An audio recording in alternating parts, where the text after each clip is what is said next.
You too. We got some educational lists, bro. We finna meet the greatest defensive player of all time. If you're new to the channel, make sure you subscribe. In my humble opinion, I think the best defensive player to play the game is Aaron Donald, and that's because the generation I grew up in, I grew up on Aaron Donald. When I played football, I played defensive tackle, and I wanted to be Aaron Donald, baby. So Aaron Donald, my GOAT, bro. But comment y'all GOAT in the comment section. Let's get it. Let's check it out. Conversations are often heavily debated. LeBron or Jordan, Messi or Ronaldo. They're questions that'll never have a definitive answer. But in the NFL, the answer is clear. On offense, it's Tom Brady. And on defense, it's Lawrence Taylor. Lawrence Taylor. Whoever the next player is. And I've been fortunate to coach a lot of great defensive players, but be talking about Lawrence Taylor now, that's a whole different conversation. He won 3 Defensive Player of the Year awards. He's one of 2 defensive players to ever win MVP, and he completely revolutionized the way his position is played. This is the story of Lawrence Taylor, the greatest defensive player of all time. And Taylor's story begins in Williamsburg, Virginia, where he grew up. He was the oldest of 3 sons, and his father, Clarence, worked as a dispatcher while his mother, Iris, was a schoolteacher. As a kid, LT was a troublemaker. So, in an attempt to keep him out of trouble, he was introduced to sports. But his first sport wasn't football. He started out his athletic career playing baseball as a catcher. LT didn't even begin playing football until he was 15 and attending Lafayette High School, where his coach recruited him out of the hallway because he was such a big kid. And once Lawrence stepped onto the football field, he knew that it was his true calling. A large part of his first season was spent on the bench until 5 games in, when he blocked a punt which led to Lafayette winning the game. From that moment on, LT's coach knew he could be a star. But because of his late start, he wasn't heavily recruited. One school did give Lawrence a chance though, and it would be one of the best decisions in their program's history. That was the University of North Carolina. At UNC, Taylor actually started out. Bro, I want to hear, like, I don't know, like the way he describing it. As a defensive lineman, and he didn't really hit his stride until his junior season when he was moved to his natural position of outside linebacker. 5 sacks, caused an eye-opening 7 forced fumbles, and he even intercepted a pass. He showed all the signs of being an elite defensive player and still had so much room to grow. Prior to his senior year, his head coach, Dick Crum, said, "When Taylor has his mind on business, he's as good as there is. I'm talking about everybody in the country now. He is that talented, but he's got to stay mentally ready every Saturday. As coaches, we can help him get there, but in the end, he has to develop that intensity himself. If he does, he's going to be a great one." Well, Taylor seemed to have his mind on his business his senior season. Bro, you can't just make a dog. You gotta be 69 one. tackles, 22 tackles for loss, forced 3 fumbles, and had 16 sacks. His 16 sacks set a still-standing school record for the most in a season. But it wasn't just individual success for Taylor that season. The Tar Heels went 11-1, winning the ACC championship and were ranked 10th in the final AP ranking. LT was named a unanimous first-team All-American for his efforts, as he led the unit that finished 8th nationally in scoring defense and 11th in total defense. Taylor was also named ACC Player of the Year, becoming only the 4th defensive player since 1953 to win the award. Lawrence's play was described by his coaches with 2 words: reckless and aggressive. But that's what made him so special. He had no regard for his body or anyone else's, putting everything on the line every single snap. And his ability to take over games from the defensive side of the ball made him one of the best defensive prospects of all time going into the '81 NFL Draft. 26 of the 28 GMs in the NFL at the time said that if they had the first pick, they would take LT. But come draft night, one of the only 2 teams that weren't interested, the New Orleans Saints, took running back George Rogers with the first pick, leaving the New York Giants to make one of the most important draft choices in their history, taking Lawrence Taylor 2nd overall. The New York Giants, first-round selection, Lawrence Taylor, linebacker, North Carolina. And it didn't take long for LT to start dominating the NFL competition. Lawrence Taylor was a different story. Lawrence Taylor from day one impacted the team, showed he was the best player on the field, way better than everybody else, and built the defense around him from that point going forwards. In fact, in his very first training camp practice with the Giants, LT went from the 3rd-team defense to the 1st-team before the practice was even over. Bro, look how fucking big these motherfuckers is. Quick team defense to the 1st-team. This motherfucker is huge. Before the practice was even over. And the rest of the NFL quickly learned what the Giants had seen all summer, because during his rookie season, Taylor set the league on fire. His ability was something never seen before. He was, quite literally, his very own blitz package. Before LT's arrival, a blitzing linebacker was pretty much an afterthought, dealt with by keeping a running back in to deal with the extra pressure. But Taylor paired superhuman physicality with elite pass rush moves to easily blow past those blocking schemes, which led to the greatest rookie season ever seen from a defensive player. Unfortunately, tackles weren't an officially recorded stat until LT's career was over, but the rest of his accolades speak for themselves. He recorded 9.5 sacks, an interception, and a fumble recovery, earning both NFL Defensive Rookie of the Year and NFL Defensive Player of the Year honors. Taylor became the first rookie to ever win an Offensive or Defensive Player of the Year award, a feat that has still not been repeated to this day. He was also named first-team All-Pro that season. And the craziest part is, LT was just getting started. Because despite teams having a year of film on Taylor and adjusting their offense just to fend off his pressure, when 1982 rolled around, he continued to wreak havoc. In that strike-shortened... Bro, in the 80s, do you think, like...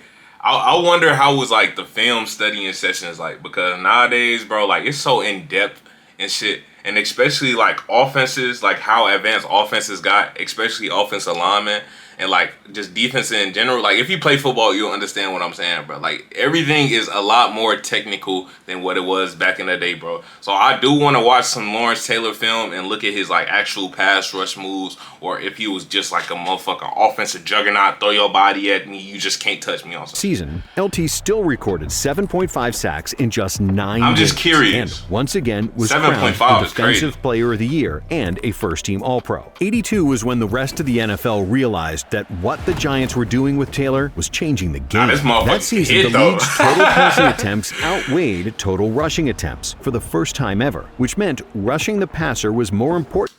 Okay, spin move. Hold on. I wanna see a little Time something. ever, which meant rushing the passer was more important than ever before, and that pass rushers rather than middle linebackers were going to be what defenses were built around. So, in just 2 seasons, Taylor completely changed what it meant to be a linebacker. Prior to the 1983 season, the Giants replaced their old head coach, Ray Perkins, with Bill Parcells. And of course, things changed. After Giants star inside linebacker Harry Carson was injured, Parcells decided to move LT into his inside role, which led to less pass rush opportunities, and it caused a lot of friction between the two. He was a great coach. I mean, the first week that I come to, I'm practicing. So he kept doing me that every day. I couldn't do nothing right.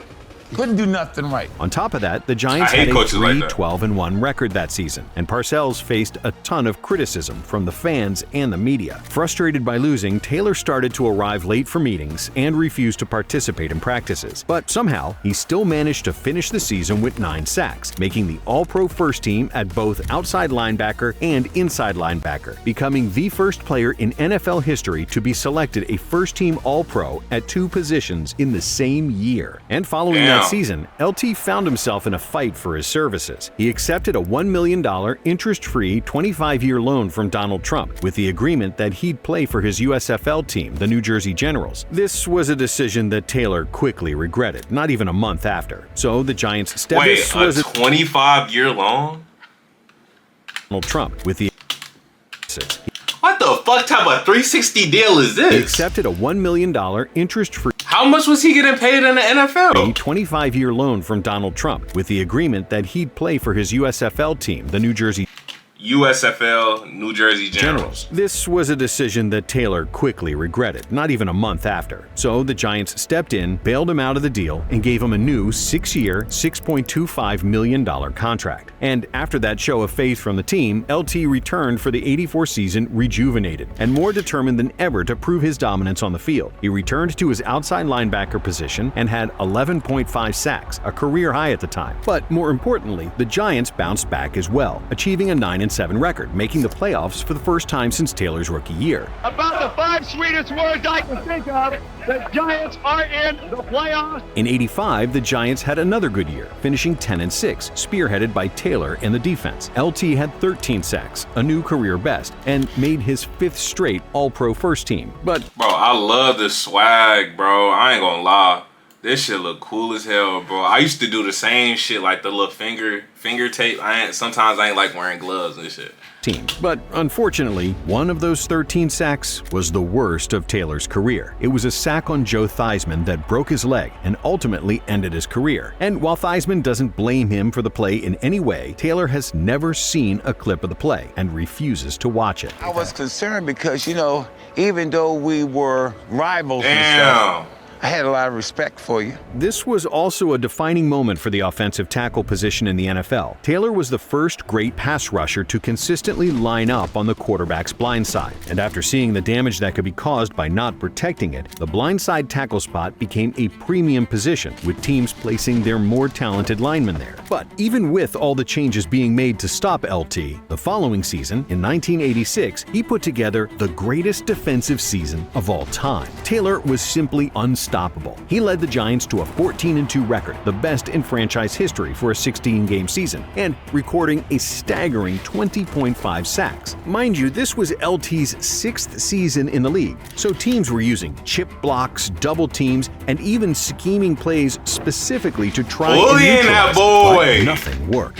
He ended the year with another Defensive Player of the Year award, making him one of only 3 players in history to win the award 3 times, alongside J.J. Watt and Aaron Donald. He also won league MVP, becoming one of only 2 defensive players ever to earn that award, and the first to win it unanimously. The Giants rode Lawrence Taylor's Who the other defensive player to win MVP? I'm finna look it up, y'all. Look. Let's check it out. NFL MVP defensive player. Let's see who it is, bro. Lawrence Taylor and Alan Page. Who is Alan Page, y'all? Who is Alan Page? Okay, this is Alan Page. What position he played? Look like a defensive lineman. Or a linebacker. Okay. See, this the education we need. This the education we need, man. Defensive tackle. Oh shit, he won DPOY at DT. Okay. MVP season all the way to Super Bowl 21, where they defeated the Broncos and hoisted their first Lombardi trophy in franchise history. Prior to their 39-20 victory over the Broncos, they held the Niners to just 3 points in the divisional round, then shut out Washington in the conference championship. A legendary defense led to the pinnacle of the sport by one of the game's most legendary players. Unfortunately, over his next 7 seasons, Taylor only played a full 16-game season 3 times due to various occurrences, from injuries to suspensions to strikes. The latter half of his career was far from smooth sailing. But that doesn't mean LT wasn't still dominant. In '87, he had 12 sacks, despite playing just 12 games. Then, at the start of the '88 season, he was suspended from the league for 30 days for his second substance abuse violation. Taylor checked himself into rehab, and when he returned to the field, it was like he never left. He finished the year with 15.5 sacks in 12 games, including a legendary performance against the New Orleans Saints, where LT played through a torn pectoral muscle. During the game, he forced 2 fumbles, had 7 tackles, and 3 sacks, all while being seen on the sidelines in agonizing pain between possessions. 1989 was Taylor's final first-team All-Pro season. He recorded 15 sacks and played the back half of the season injured again after he fractured his tibia. His dominance was still clear, but following the season, the Giants hit a crossroad. The Big Blue Wrecking Crew defense they'd become known for was aging. Their leader, Harry Carson, retired the year prior, and now LT's contract was up. Do you pay the 31-year-old team legend who missed significant time over the past few years, or move on? Well, just 4 days before the 1990 season opener, the Giants made their decision. They made LT the highest-paid defensive player in the league, inking a 3-year, $5.5 million deal. It was a decision that quickly paid off for the G-Men. Taylor played all 16 regular season games and led the Giants to their second Super Bowl in franchise history, defeating the Buffalo Bills. Following the season, Coach Bill Parcells, who... I ain't gonna lie, in my head, I'm thinking, like, I wouldn't pay this nigga, bro. 31, You keep doing crack cocaine, bro. I don't know if I'm gonna give you my money, bro. So you keep spending off on hookers and coke. He had become close with, retired, and it became a matter of time before Taylor would call it quits himself. He ended up playing in the league for another 3 years before finally deciding to hang it up. His final game was a divisional round loss to the 49ers, and he said following the game, "I think it's time for me to retire. I've done everything I can do. I've been to Super Bowls, I've been to playoffs. I've done things that other people haven't been able to do in this game before. After 13 years, it's time for me to go." LT finished his career with 142 sacks, 33 forced fumbles, 11 fumble recoveries, 9 interceptions, and 2 touchdowns. His 8 first-team All-Pro nominations are tied for the most ever for a defensive player and made him an easy Hall of Fame choice in his first year of eligibility. But the greatest form of recognition comes from other all-time greats, especially coaches. And when reflecting on Taylor's storied career, John Madden said, "Lawrence Taylor defensively has had as big an impact as any player I've ever seen. He changed the way defense is played, the way pass rushing is played, the way linebackers play, and the way offenses block linebackers." And Bill Belichick, who was the Giants' defensive coordinator during LT's time there, said, "I had the honor of coaching the greatest defensive football player in the history of the game. He helped make me a great coach." And what more really needs to be said after that? Thanks for watching Blitz. Hey, bro, W the video, bro. If you're new to the channel, make sure you subscribe. I'll catch you on the next one.